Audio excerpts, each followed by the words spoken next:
ये हार सिंगार के पत्ते का काढ़ा फीवर के लिए, बुखार के लिए बहुत अच्छी औषधि है। कई बार ऐसे खतरनाक किस्म के बुखार हमको आ जाते हैं, जैसे चिकनगुनिया आए, डेंगू फीवर आए, इंसेफ्लाइटिस, ब्रेन मलेरिया जिसको हम कहते हैं, वायरल फीवर, ये सब तरह के बुखार को अकेला ही ठीक कर देता है हार सिंगार के पत्ते का काढ़ा। 5 पत्ते तोड़ना, पत्थर में पीस के चटनी बना के 1 गिलास पानी में इतना गर्म करना, पानी आधा हो जाए फिर ठंडा करके पीना। बुखार के केस में ये 3 दिन से ज्यादा लेने की जरूरत नहीं पड़ती, सभी बुखार 3 दिन में लगभग ठीक हो जाते। और जो घुटने का दर्द है तो इसको 3 महीने तक ले सकते हैं हर दिन, और लेना सवेरे खाली पेट ही सबसे अच्छा। और एक दवा है बुखार की, तुलसी पत्ते, 15-20 तुलसी पत्ते तोड़ लो, 3-4 काली मिर्च ले लो, पत्थर में पीस के उसको बना लो चटनी जैसा, पानी में गर्म करके पी जाओ, बहुत अच्छी दवा है, ये भी फीवर को ठीक करती है। और एक अच्छी दवा है हमारे घर में है बुखार के लिए, वो क्या है, एक नीम के पेड़ पर आपने अक्सर देखा है एक बेल आती है, क्रीपर, उसको गिलोय कहते हैं, अमृता कहते हैं, गुड़ुच कहते हैं, गुड़ुंच कहते हैं। ये बहुत अच्छी दवा है। उस बेल की थोड़ी सी लकड़ी काटो चाकू से, इतनी सी, और पत्थर में पीस के पानी में उबाल दो। उबालना इतना है कि पानी आधा हो जाए, बस उसको पी लो ठंडा करके, तो खराब से खराब बुखार इससे जल्दी उतर जाता है। और हमने इसके प्रयोग किए हैं कि बहुत जब गहरा बुखार आता है, बहुत फीवर हाई होता है, तो बॉडी में नंबर ऑफ प्लेटलेट्स कम होना शुरू हो जाते हैं ब्लड में, तो मरने की हालत होती है पेशेंट में। उस कंडीशन में ये बेस्ट मेडिसिन है, नीम की गिलोय, अमृता, गुड़ुच। जब प्लेटलेट्स कम हो जाए ना किसी के, तुरंत बोलना उसको कि इसका काढ़ा पी।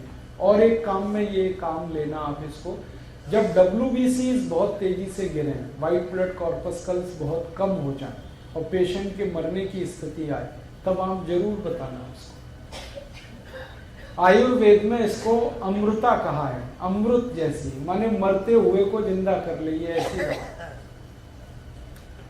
और इसके बारे में एक इंटरेस्टिंग बात बताता हूँ कि घर में अगर आप इसको लगा दो, ये बेल को, तो नीम के पेड़ पे तो होती है, किसी भी पेड़ पे होती है। मैंने देखा जिसके घर में ये लगा दिया उसके घर में मच्छर नहीं आ सकते। ये मुफ्त का मॉस्किटो रिपेलेंट है, घर में लगा के छोड़ दो, मच्छर अंदर नहीं आएंगे। मैंने अपने घर में करके देखा, बहुत अच्छे रिजल्ट हैं। तुलसी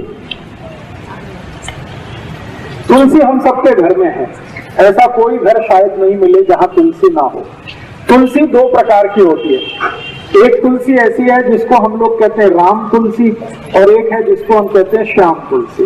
राम तुलसी का ऐसा होता है कि उसका रंग हल्का हरा होता है, लाइट ग्रीन, और जो श्याम तुलसी है उसका रंग बहुत गहरा हरा होता है, डार्क ग्रीन। कभी कभी वो दिखने में काली भी दिखाई देती है, इसलिए उसको श्याम तुलसी कहते हैं। तो ये जो श्याम तुलसी है इसी के औषधीय गुण हैं, राम तुलसी में ज्यादा औषधीय गुण नहीं है। तो घर में लगानी है आपको तो हमेशा सोच विचार कर श्याम तुलसी ही लगाइए। तुलसी की विशेषता ये है कि ये कभी भी लगाई जा सकती है, साल के किसी भी महीने में आप इसका रोपण कर सकते हैं। और दूसरी विशेषता ये है कि ये सभी समय मिलती है, कोई भी समय में आपको ये मिलती है। तो आप गमले में लगा सकते हैं, घर में लगा सकते हैं। अब ये जो श्याम तुलसी है, इसके क्या क्या उपयोग आप कर सकते हैं।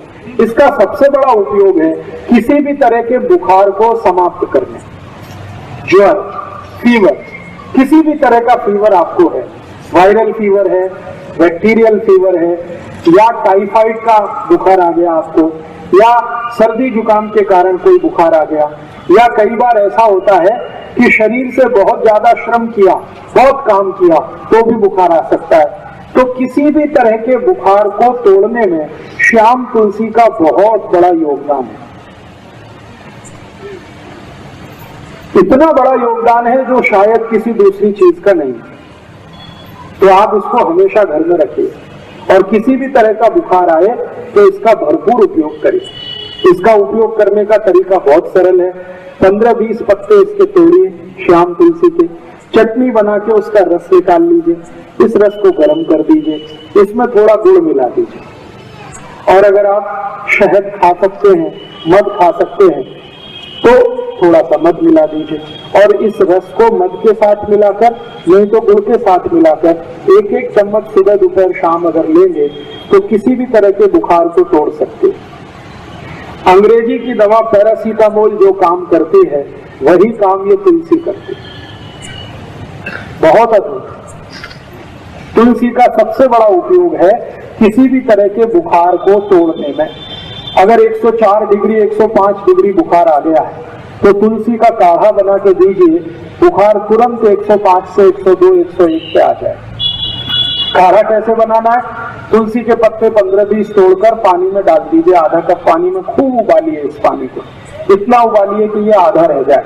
फिर इस पानी में थोड़ा गुड़ मिला दीजिए और गुड़ मिलाकर पीने लायक जितना गर्म है उतना इसको बना के पी लीजिए। तो ये काढ़ा है तुलसी का। इस काढ़े से कितना भी खराब से खराब बुखार है तुरंत नीचे आता है। बहुत ताकत है तुलसी में बुखार तोड़ने की। आजकल भारत में एक खराब बीमारी घुस गई है, चिकनगुनिया। लाखों लोग प्रभावित हैं।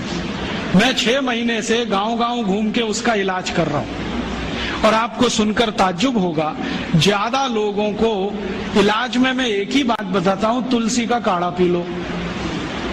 नीम की गिलोय होती है ना, उसको भी उसमें डाल लो, थोड़ा सूंठ डाल लो, थोड़ी छोटी पीपर डाल लो, बस ये 4-5 चीजें और थोड़ा गुड़ डाल लो, क्योंकि ये कड़वा इतना है कि पी नहीं पाओगे। इतने मात्र से 3 खुराक में बीमारी ठीक हो रही है। और जो एलोपैथी से कर रहे हैं ना, बोवेरॉन के 3-3 इंजेक्शन ठोक दो, डाइक्लोफेनेक दे दो और पैरासीटामोल भी दे दो, जो तुम्हारे पास है सब दे दो। 20-20 दिन से बिस्तर में पड़े तड़प रहे, 20-20 दिन से। अभी आज मैं आया भीलवाड़ा से और आने का देरी का कारण भी यही है कि वहां 1 लाख लोग चिकनगुनिया से पीड़ित हैं। वहां डॉक्टर आते हैं, राजीव भाई जरा बताओ ना। मैंने कहा अपना इंजेक्शन खुद क्यों नहीं ठोक लेते?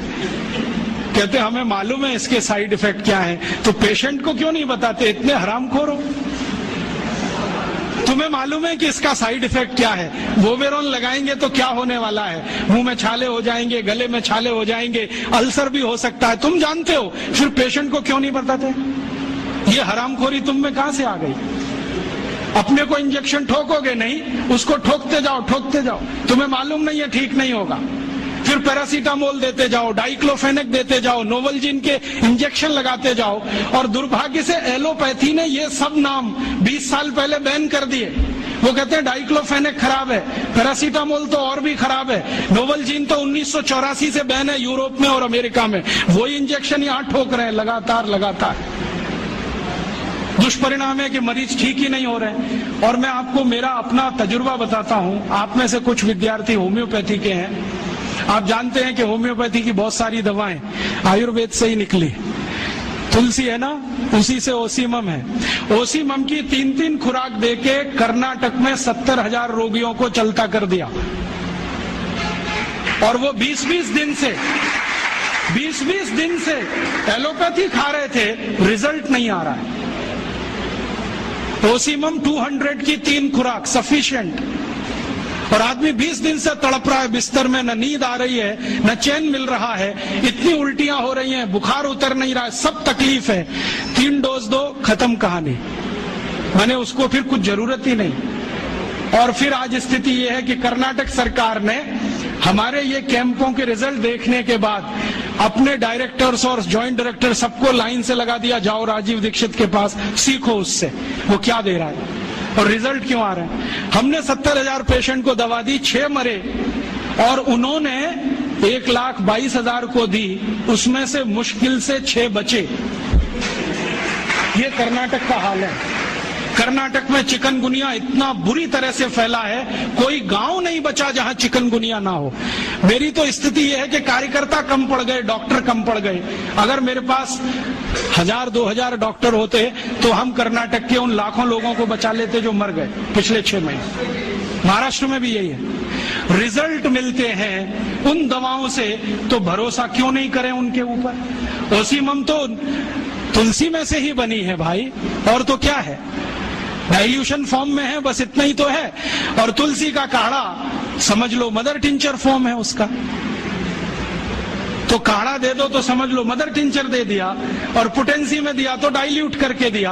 और आप जानते हैं कि ये आयुर्वेद का ही सिद्धांत है कि औषधि की मात्रा जितनी कम रखो असर उतना ही अधिक है। होम्योपैथी तो इसी पे काम करते हैं। तो अपने विज्ञान में दम तो है, अपनी विद्या में दम तो है, बस इसका प्रचार करने की बात है। प्रचार कौन करेगा? आप करेंगे। और इसका सबसे सरल तरीका है walk walk walk and talk talk talk, सबसे सरल तरीका। अगर आप इसका अपनी विद्याओं का प्रचार करना चाहते हैं, सरकार तो करेगी नहीं, क्योंकि वो एलोपैथी के चंगुल में फंसी है। हमारी सरकार के 2 मंत्रियों का तो मेरा तजुर्बा है पिछले 6 साल में। जब जब मैं उनके पास गया स्वास्थ्य मंत्री को मिलने के लिए, वो कहते राजीव भाई ये सब हमको समझता है, कर कुछ नहीं सकते, क्योंकि ऐसा जकड़ के रख लिया है। तो मैंने कहा इसमें आग तो लगा सकते हो, आग ही लगा दो हनुमान जी की तरह से, रावण की लंका एक बार जल जाए, कम से कम कहानी तो खत्म हो जाए। तो कहते हैं उतनी हिम्मत अभी तक नहीं आई है, आ जाएगी तो वो भी लगा देंगे। तो उनमें तो आने से रही, क्योंकि वो तो फंसे हैं अपने स्वार्थ में। आप इसको तैयारी करो, एक ना एक दिन ये विदेश से आई हुई चिकित्सा पद्धति के तंत्र को ऐसे ही उखाड़ के फेंकना है जैसे ईस्ट इंडिया कंपनी को उखाड़ के फेंका था हमने।